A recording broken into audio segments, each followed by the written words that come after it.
Hi, and welcome to the BookishStitcher podcast. My name is Jeanette. You can find me on Ravelry, Instagram, and Goodreads as BookishStitcher, all one word. I hope you've had a lovely week since the last podcasted. To all the knitters and everyone who is at Rhinebeck right now, if it's your first time going to Rhinebeck, I hope you're having just the most amazing, fun time and not too overwhelmed. And if you're lucky enough to get to go every single year, I hope you're having an amazing time petting sheep and getting to hang out with all your friends there. And I am most definitely missing Rhinebeck this year. I keep getting sucked into Instagram, and 30 minutes is gone, and where did it go? I've been staring at Rhinebeck pictures and hearting all of them and everything, and I think what I miss the most definitely is all the hugs. I did not get enough hugs this weekend. Last year when I was at Rhinebeck and I was lucky enough to go, my friend Elbeth21, I went with her, and there were just so many hugs from all the wonderful knitters there, and I definitely missed that this year, so I hope everyone's having fun, and I'm going to try really hard to go in the future because it's just such a wonderful experience. But so yeah, it's been a good weekend here. We got to do some special things this week. Like I said last week, Crafty Knitter 7, who is Sue from the Two Tangled Skeins, came down from Canada for a wedding, and so she and I went and we did some yarn crawling at some different local San Antonio stores, and just been a lot of fun. So I have some things to show that she gave me because we kind of traded presents and stuff. So I'm just gonna get a sip of water. But yeah, I've been doing a little bit of knitting and spinning this week, but I've also been doing something that's been really fun because I was listening to this podcast called Happier with Gretchen Rubin, and I listen to all the back episodes quite frequently just because I feel like she has a lot of good information to kind of think about. And she had this episode called Building a Shrine, which I don't agree at all with like the religious implications of that, of building a shrine of like material possessions, but the idea behind it I thought was really cool. She talked about like something that is precious to you. Like one guy really loved wine, and so he had like pictures of wine glasses and different like trips that he had taken to go like Napa Valley, and then he had his wine all displayed really nicely. So I started thinking about a yarn shrine.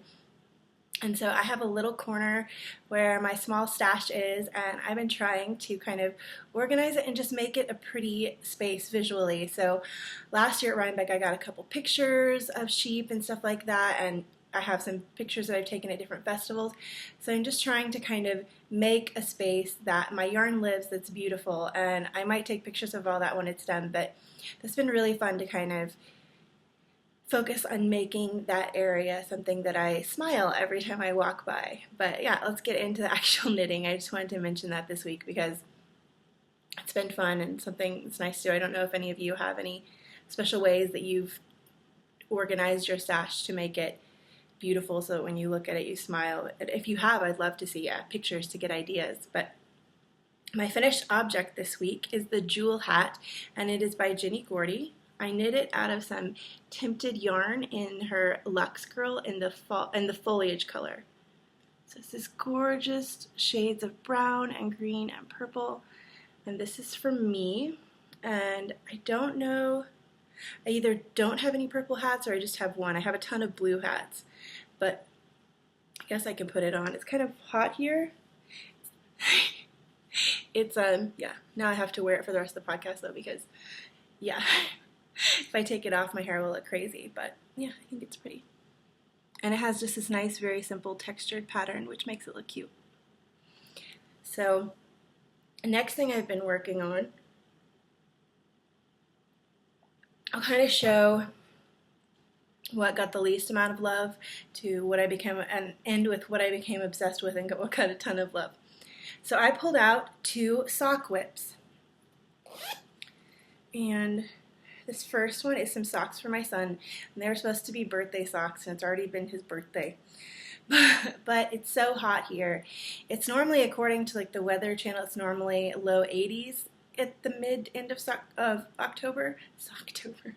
But it has been lower 90s, so it's been about 10 degrees warmer than average. So he doesn't need wool socks right now anyways. But this is in one of my Freckled Whimsy bags, Halloween bag. And then I'm using some Undead yarn, and this is the Children of the Cornflower, and it is a sport weight. sock yarn. That's what it looks like. I have about 3/4 of the ball left, so I can make a pretty long cuff. But last time you saw it, I was about down here, and I have done my double gusset increase that I do on the bottom of the foot to kind of make room for it. You can kind of see a V shape. And then this colorway is stunning. I really love it. And I've turned the heel, which has worked out perfectly because it's such wide stripes that you got the bottom is blue and the top is the cornflower part. So that was perfect. And I'm just going to keep knitting the cuff, and I'm going to weigh it as I go so I can use up every tiny little bit of this yarn.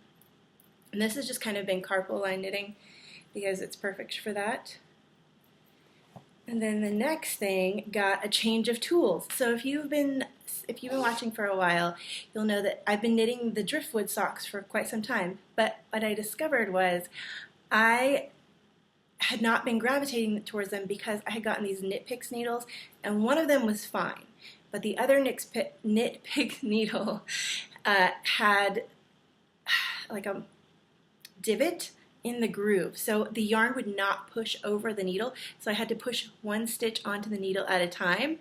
It wouldn't just all push on there. I had to do one at a time and like force it, and it just was taking forever. So I was like, I need to just trash these needles, which is something I never do. I just kind of work with it, and even though it's, you know, really tedious, I just keep going. But I said I need to trash these needles, get some new ones, and knit on that. And so I had finished. And this is in another Freckled Whimsy bag. I got these a couple years ago, 2 years ago. But I had finished this one a while ago. And these are for my husband, and these are out of some Lornas Laces.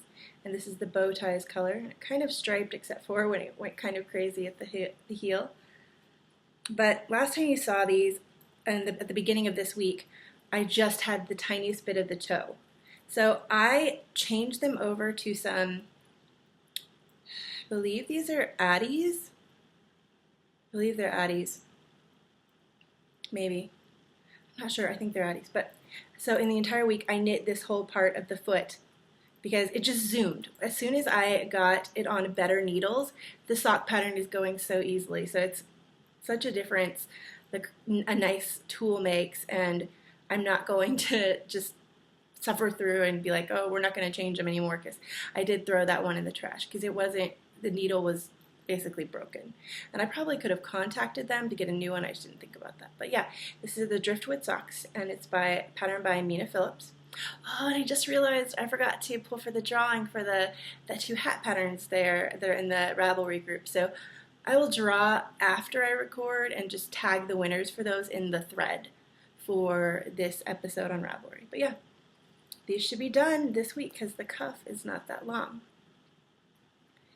And that will be great to have those all done. And it's, like I said, just amazing the difference having good sock knitting needles makes. And then the last thing I'm knitting, I kind of got obsessed with. So I've been wanting to cast this on, but I just hadn't. I've been like, no, you need to work on your other stuff. And then I just ended up casting it on anyways, and I just fell in love with it. I was like, you know, you've been having struggles with your knitting mojo lately, so if you're loving this, let's just go with it. And so that's what I did. And this is in a bag that a very kind viewer made for me, and it's a lovely Halloween bag. She made me a Christmas one too, and I'm excited to use that in a little bit. And then, so in here, oh, I forgot the yarn label, is Upon a Corgi. It's Upon a Corgi on Etsy, my friend Gabby, who makes the yarn, and this is her one of her Halloween colors that she did, and it's called Mina. And it's this gorgeous gray with pops of green and black and purple, and very occasionally, I think one or two pops of blue I've seen in it. So I worked on this a ton. I just kind of got obsessed with it, and I fell in love with just shawl knitting, stockinette, increase on the ends, just go. And so this pattern that I am currently knitting is actually my very first time knitting a Helen Stewart pattern, I believe. Yes, Helen Stewart, and it's a Spindrift shawl, and it's so interesting how different designers do their patterns differently, because this is something I haven't encountered often. She does it line by line percentage, so you can count how many stitches you are, and you know what percentage you are done with the shawl currently. And I believe I'm about a third of the way through. But this yarn is knitting up so gorgeously, and this is going to be my Halloween shawl. So there's that. And you can see the pops of all the stunning different colors in it. Hopefully it'll cool off a little bit so I can wear this for Halloween. But on this I have my Whimsy Stitches fall stitch markers. This is a pine cone, have a maple leaf, and then a squirrel. And so what I've been doing, because it is a pattern, a percentage system on the pattern, I didn't want to have to count the stitches every single time. That would be crazy to have to count hundreds of stitches in every single row to see where you are or keep track. So what I did, and it doesn't tell you to do this in the pattern, it's just something I came up with, I've been putting in these markers every 50 stitches. So I know that this is 50. I know that this is 50.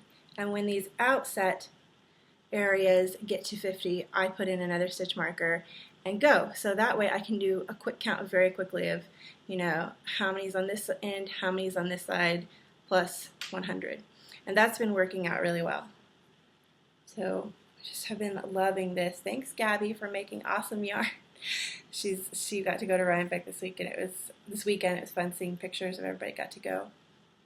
But yeah, so that has been just something I've been really enjoying knitting on.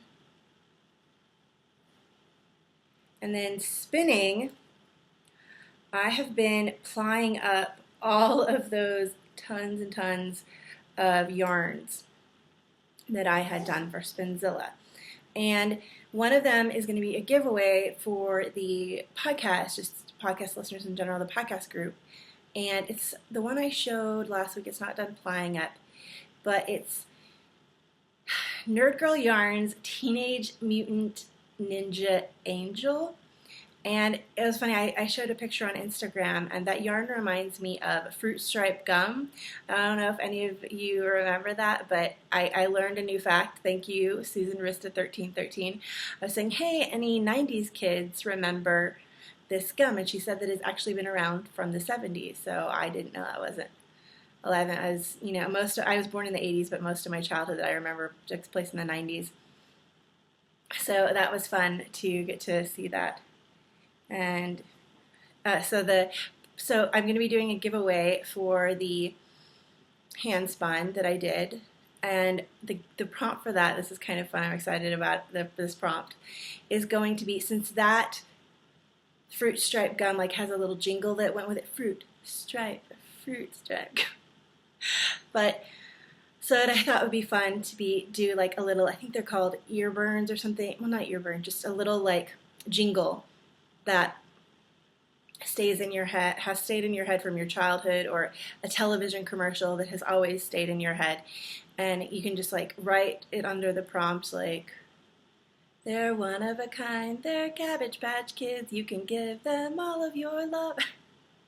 That's a jingle from a commercial that I remember, Cabbage Patch Kids, or it could be a food thing, or basically anything. And I always remember the mix and heat, cream of wheat, hot cereal. There's a lot of singing in this episode. So I thought it would be fun to have that as a prompt, and double bonus points for you. Not really. It's not going to get you any extra entries, but just for fun, if you can find a YouTube clip of it and post it in there, because then we can all go through and have songs stuck in our head all day, which should be super fun. Some of you are probably like, I'm not visiting that thread. I do not want to have some horrible jingle stuck in my head forever. My husband ear burned me with one that I'm not going to sing because it's just so annoying. I did have that stuck in my head for a little while.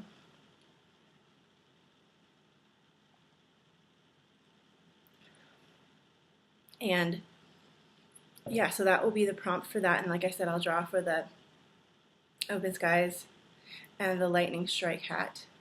And then I'm also going to draw for 2 winners from the Patreon to get Handspun. And since I didn't finish all of my spinning for Spinzilla that I wanted to.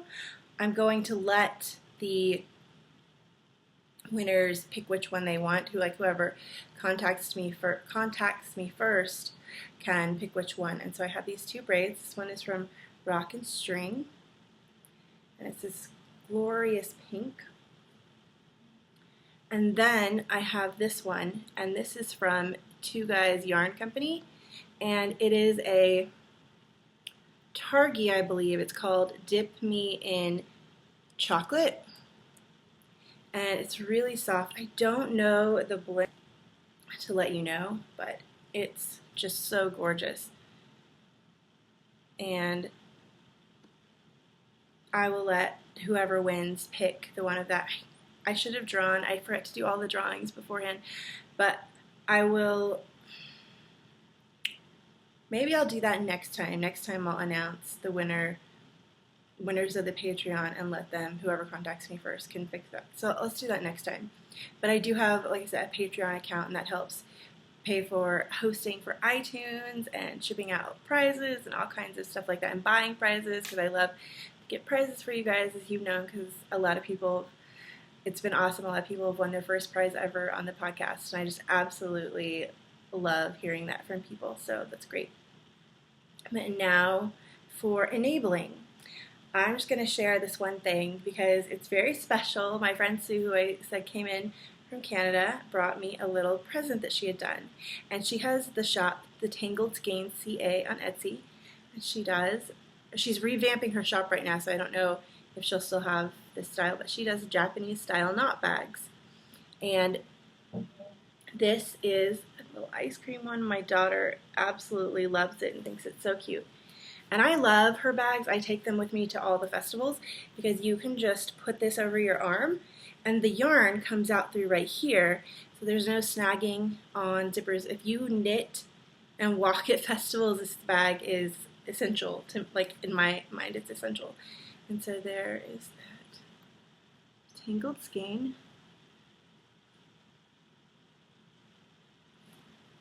And then she gave me some of this yarn that she was her first yarn. And then here's her label, The Tangled Skein. This one is 100% merino. And the base is Some Like It Hot, which I believe, yes, it's a Marilyn Monroe movie reference. And she included, here's the color, it's this gorgeous kind of American or French, or I'm trying to remember the colors of the Canadian flag right now. But yeah, it's very kind of patriotic themed. But also the red has this kind of purple undertone. And then she did these matching stitch markers, which are gorgeous. I love stitch markers. So thank you, Sue. I am excited to use this. I think it will make a very cute hat. Like, oh, it would be a really cute socket hat. So yeah, that was so much fun to go around with her, and we had lunch out. And my daughter was a lot more shy than I thought she would be. I thought she would be serenading us the entire time because she had to go with us. You know, she's too young to stay at home by herself while I go out yarn shopping. But so she went with us to go, and she was hugging all the yarn. So you got a picture of her hugging the yarn and everything. So it was very cute. And I was actually telling a friend that I was going to go out yarn crawling. And she was saying, oh, you could just leave your kids at home and go, and your son could watch your daughter. And my son's only 10, so I don't know. He's never stayed at home by himself. And I was going to ask on the podcast, because I guess it's gathering information from a wider pool. But for those of you that have kids, at what age did you let them stay at home by themselves? And I'm sure it's different culturally in different regions, and also where you live. Like, we don't live downtown San Antonio, but we do live on the outskirts, so it's not a small, tiny little town where everybody knows each other's names. It's not that kind of thing. So, but I would be interested in knowing that, because I have a lot of friends that leave their kids at home when they go to the gym or stuff like that, and I'm always super cautious about that. So see if I'm in the minority there or what. But yeah, so that has been all of my enabling that I was going to show this week. And I did really want to ask the spinners of you out there, because These are two new fiber companies to me. I've never tried Rock and String Fiber, and while I own one skein of Two Guys yarn, I've never spun their fiber.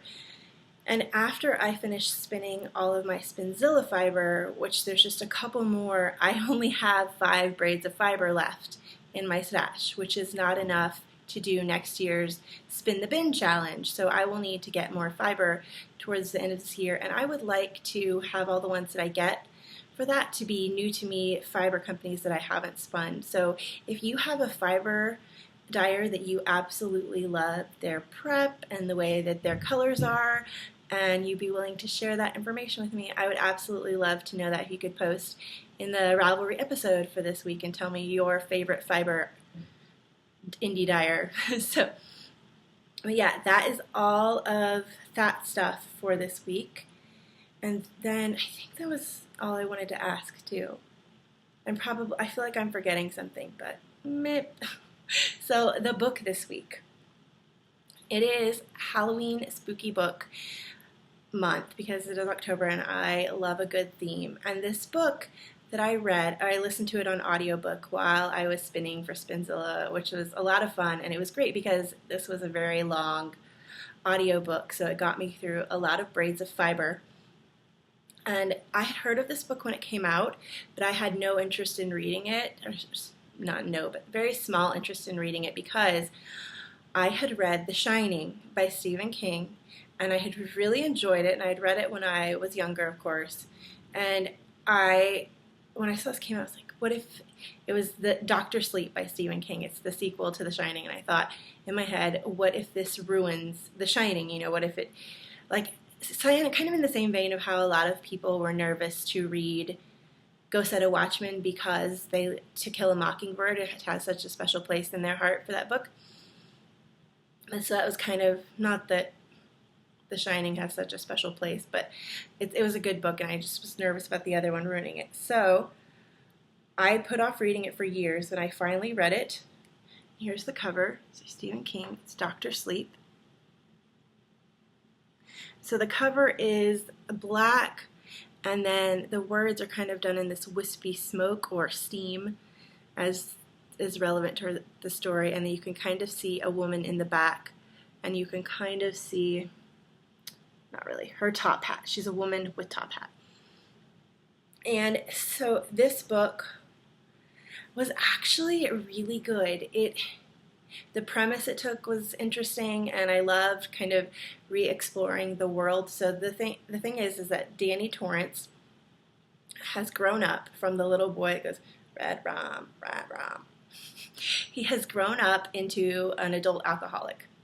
And I loved the tie back to his father, Jack.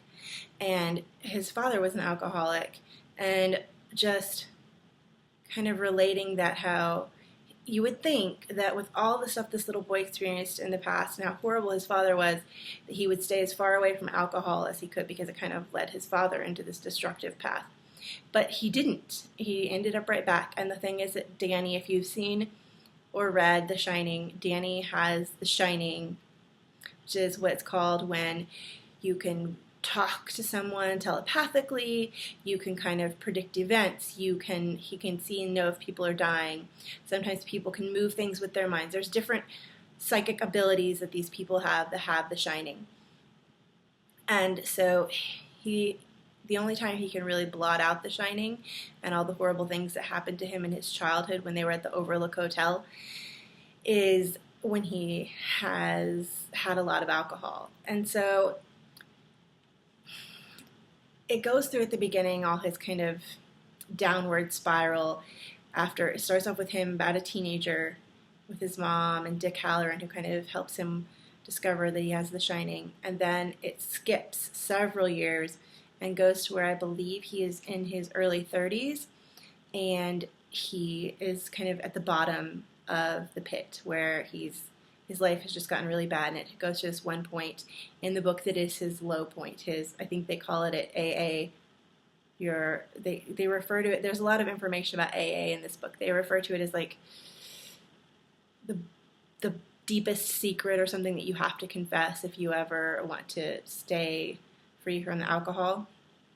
But So he stumbles in this little town. Danny, who is the little voice inside of his head, kind of leads him here, and he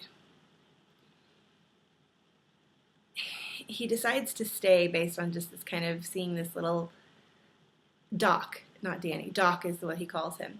And that's what his parents call. I'm not remembering the name of this right now. It's not making any sense. But so this little voice in his head has told him to stay in this town. He goes there, and it turns out a really good thing because the people in the town kind of adopt him and get him into AA and get him cleaned up. And then it goes for a while, and he starts getting messages from this little girl named Abra. And Abra has been born with an incredible amount of the shining, and she's kind of sending him messages from afar. And then the book has split times where it's with Abra, or it's with Danny, or it's with these people who are called the True Knot. And the True Knot are kind of the bad villain of the story. And this part was kind of hard. They take kids that have the shining and torture them till they perish, and apparently the shining escapes as an aura, and these people kind of feed off it. They're kind of shining vampires, which sounds really odd, but it was good. It was a unique concept. I felt like I haven't read a wide berth of horror books, but I felt like this was a pretty unique concept that he had stumbled upon. And so they need this shining stuff to survive, and they have been alive for centuries, since before there were cars, and they were in Eastern Europe kind of traveling around by horse and buggy, taking children. And it was really interesting because this girl Abra kind of discovers that they are onto her, and they want to get her because, of course, it's becoming more and more rare for kids to have the shining nowadays, and she decides to take them on and battle them with the help of Danny. And it was very good. It was very interesting seeing all different tie-ins and seeing Danny come into his own as an adult and showing how PTSD, basically, he had PTSD from all his horrific childhood experiences. So I think that was a lot of fun to get to catch up with him as a character. And even though my husband made fun of me a lot, he was like, "Oh, you're reading Stephen King." He does not think Stephen King is worthy of reading. But Stephen King can paint a very good mental picture, even if it's one that you actually never wish you had in your head. Like some of the ones that, I won't repeat them here, but some of the mental pictures from the book, I'm like, ugh. But it was a fun audiobook, and the narrator of it did a very good job.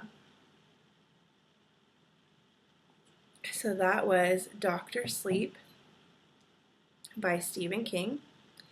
And that's the cover again. So that is all I have for this week. I'm going to go spend some more time organizing my yarn shrine, just kind of making that area look nice. And I hope that you come over to the Ravelry group and give me some fiber suggestions, or if you have any ideas about what age you leave your kids alone at. My gut reaction is like 21. Maybe 16, I don't know. But I'm such a super cautious mom too. My daughter had a birthday party with some friends this weekend. It was her very first ever birthday party, and she's 4. And the mom was like, "You can leave her here." And I said, "No, I'm going to come in and be here," because I didn't know these people at all. I mean, I'd seen them at drop-off, but that's about it. So I was one of the only 2 parents that stayed with their kids, so I may be on the uber cautious side of that. But yeah, I'd love to know what you guys think about that. So until next week, I hope you have a wonderful week and you get to do all the things you love. Okay, bye guys.